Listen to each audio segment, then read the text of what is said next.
মাংসটা এখন আমি খুব ভালোভাবে কষিয়ে নেব। আলুটা যেন একটু ভাজা ভাজা হয়ে যায়, মাংসের অন্যান্য মশলাগুলোও যেন একটু ভাজা ভাজা হয়ে যায়, সেই জন্য। হ্যালো এভরিওয়ান, আসসালামু আলাইকুম। কেমন আছেন সবাই? আশা করি সবাই অনেক অনেক ভালো আছেন। তো আজকে আমি আপনাদেরকে একটা রেসিপি দেখাবো, সেটা হচ্ছে গরুর মাংসের রেসিপি। আমার এই গরুর মাংসের রেসিপির মধ্যে আলাদা কোনো উপকরণ অ্যাড করব না বা আলাদা কোনো নতুনত্ব নাই। তবে আমি বলবো যে আপনারা আমি যেভাবে গরুর মাংস আজকে রান্না করব সেভাবে রান্না করুন, তাহলে এক প্লেটের জায়গায় 3-4 প্লেট ভাত একেবারে সবাই খেয়ে নেবে খুব মজা করে। আর আপনার কাছে রেসিপিটা অবশ্যই জানতে চাইবে। তো কোনো স্পেশালিটি নাই, আমি বলে দিচ্ছি আগেই আমার এই রেসিপির মধ্যে। তবে আপনাদের কাছে আশা করি খুবই ভালো লাগবে। তো দেখতে থাকুন আমার রেসিপিটা।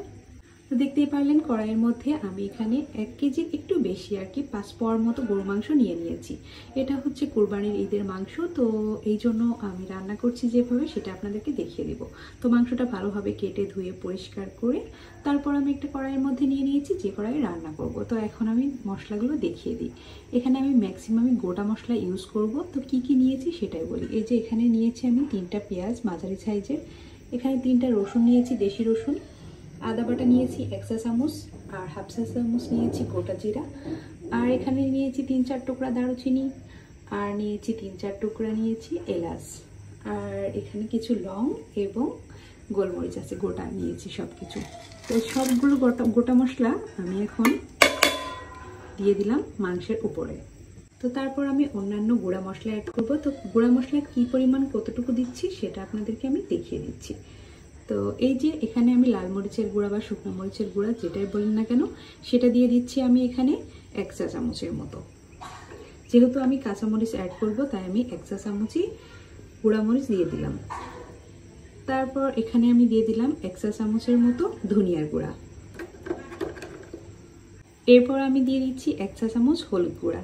তো এই পরিমাণে আমি গুঁড়া মশলা অ্যাড করব, আর কোনো গুঁড়া মশলা কিন্তু আমি অ্যাড করব না। আপনারা দেখতে পেরেছেন আমি জিরাও দিয়েছি কিছুটা গোটা, তারপর আমি কিছুটা বাটা জিরাও দিয়ে দিব। যেখানে আমি 1/2 চা চামচের মতো দিয়ে দিলাম বাটা জিরা, আর 1/2 চা চামচ দিয়েছি গোটা জিরা।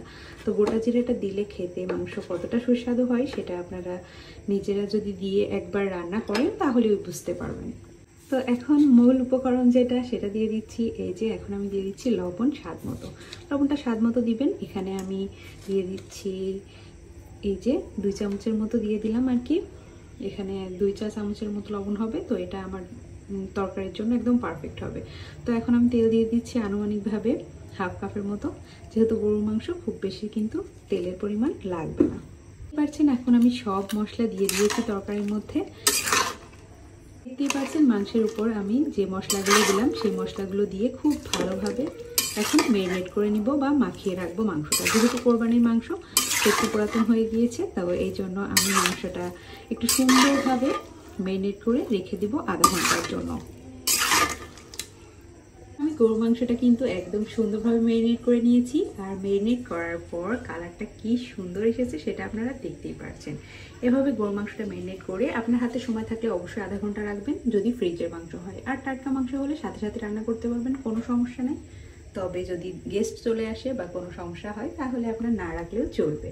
তো এখন আমি দিয়ে দিচ্ছি এখানে কাঁচামরিচ। যেহেতু আমি শুকনো মরিচের গুঁড়া কিন্তু খুবই কম পরিমাণ দিয়েছি, আর গরু মাংসটা এভাবে কাঁচামরিচ দিয়ে রান্না করে খেয়ে দেখবেন কতটা সুস্বাদু হয়, আর কালারটাও অনেক বেশি জোস আসে। তো কাঁচামরিচটা দিয়ে আমি আরও একটু মিশিয়ে নিচ্ছি। দেখতেই পাচ্ছেন আমি কিন্তু আজকে ম্যাক্সিমাম গোটা মশলা দিয়ে তরকারিটা রান্না করব। এই মাংসের রেসিপিটা খুব সাধারণ, তবে আপনি যখন রান্না শেষে ঘ্রাণটা নেবেন আর ভাত দিয়ে খাবেন, সাদা ভাত, পোলাও বা যে কোনো কিছু দিয়ে খেতে পারেন, রুটি, পরোটা, আপনার মনটা একদম জড়িয়ে যাবে আর মুখে একদম স্বাদটা লেগে থাকবে ইনশাআল্লাহ। এভাবে ম্যারিনেট করার পর আমি মাংসটা আধা ঘন্টার জন্য এইভাবে রেস্টে রেখে দিব। আধা ঘন্টা পর আবার ফিরে আসছি। মাংসটা আমি ম্যারিনেট করে আধা ঘন্টা রেখে দিয়েছিলাম। আধা ঘন্টা পর জাস্ট ঢাকনাটা আটকানো থাকবে, আমি চুলাটা অন করে দিব। আর চুলাটা অন করে মাংসের ঢাকনাটা খুলবো না, একদম 10 মিনিটের জন্য। একদম 10 মিনিট না খুলে তারপর আমি ঢাকনাটা খুলে নেব। এই 10 মিনিটের মধ্যে আমার ঢাকনা খোলার কোনো প্রয়োজন নেই, একদম ঢাকনাটা আটকেই আমি 10 মিনিট রান্না করব। তারপর মাংস মাংস থেকে যে পানি ছেড়ে দিবে সেই পানিতেই কিন্তু মাংসটা বেশ কষানো হয়ে আসবে। তো কিভাবে আমি রান্না করব সেটা আমি ধাপে ধাপে আপনাদেরকে রান্না করব। 10 মিনিট পর আমি ঢাকনাটা খুলে নিয়েছি। 10 মিনিটের মধ্যে কিন্তু আমি একবারও ঢাকনা খুলে নিই। এই যে দেখুন মাংস থেকে যে পানি বের হয়েছিল সেটা থেকে কিছুটা কষানো হয়ে এসেছে মাংস। আমি কিন্তু এখন পর্যন্ত কোনো পানি দিই নাই। দেখতে পাচ্ছেন মাংসটা একটু তেল ভাব চলে এসেছে। এখন আমি কষানোর পানি অ্যাড করে দিব। আমি এখন মাংস কষানোর জন্য পানিটা অ্যাড করবো। দেখুন যখন এরকম তেল হয়ে আসবে তারপর আরও 2-3 মিনিটের মতো আমি মাংসটা নেড়ে চেড়ে একটু ভাজা করে নেব।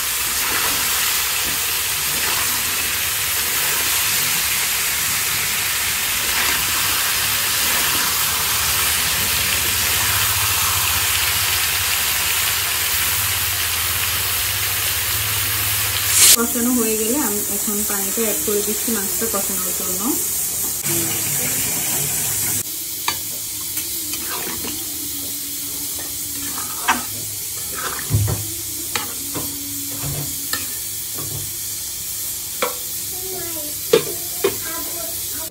তো মাংসটা প্রায় কষানো হয়ে এসেছে, এই দেখতেই পাচ্ছেন ঝোলটা একদম কমে এসেছে। তো এই পর্যায়ে আমি একটু নেড়ে চেড়ে দিব। দেখতেই পাচ্ছেন যে ঝোলটা একদম কমে কষা হয়ে এসেছে মাংসটা। এখন আমি মাংসের মধ্যে কিছুটা আলু অ্যাড করে দিব। যেহেতু আলু দিয়ে গরুর মাংস আমাদের বাসায় সবাই খুব পছন্দ করে একটু পাতলা ঝোল রেখে, তো এই জন্য আমি 2টা আলু একটু ছোটো ছোটো টুকরো করে কেটে দিয়ে দিলাম। দিয়ে খুব সুন্দরভাবে মিশিয়ে দিব। এই পর্যায়ে আমি আরও একটা উপকরণ অ্যাড করব, সেটা হচ্ছে এখন আমি একটু তেল অ্যাড করে দেবো। এই পর্যায়ে মাংসে একটু তেল অ্যাড করে দিলে খুব সুন্দর একটা কালার আসে মাংসে। প্রথমেই আমি পুরোটা তেল দিয়ে দিই নাই, যেন মাংসের কালারটা আরও সুন্দর আসে। সেই জন্য যেহেতু কাঁচামরিচ দিয়ে রান্না করছি কালারটা কিন্তু দুর্দান্ত আসবে। তো তেলটা দিয়ে দেবো একটু সামান্য ঝোল থাকতে থাকতে, যেন তেলের কোনো গন্ধ না থাকে। দেখুন কত সুন্দর হয়েছে কালারটা দেখতে, মাশাআল্লাহ।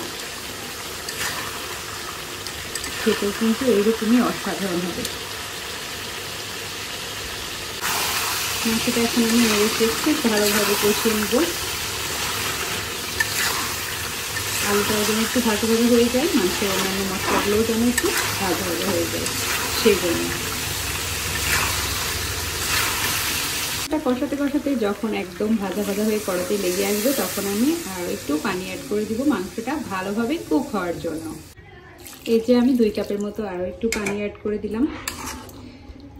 দেখুন মাংসটা খুব সুন্দরভাবে নেড়ে চেড়ে এখন আমি আবার ঢাকনা দিয়ে ঢেকে রান্না করে নিব আর 10 মিনিট।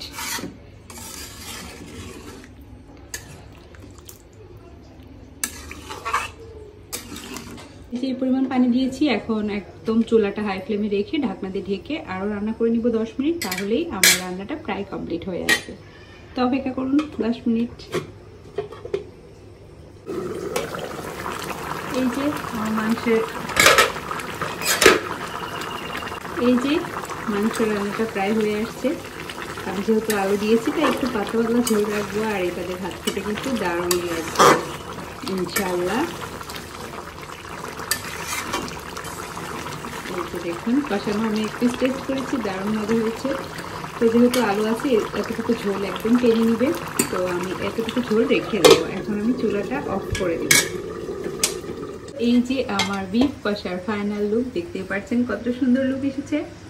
আলহামদুলিল্লাহ, গরম ভাত দিয়ে খেতে কিন্তু দারুণ হবে। তো আমি বলবো না যে স্পেশাল কিছু আছে, এটা একদম সাধারণ রান্না। এই রান্নাটা আপনারা একবার ট্রাই করে দেখবেন, ইনশাল্লাহ আপনাদের খুবই ভালো লাগবে।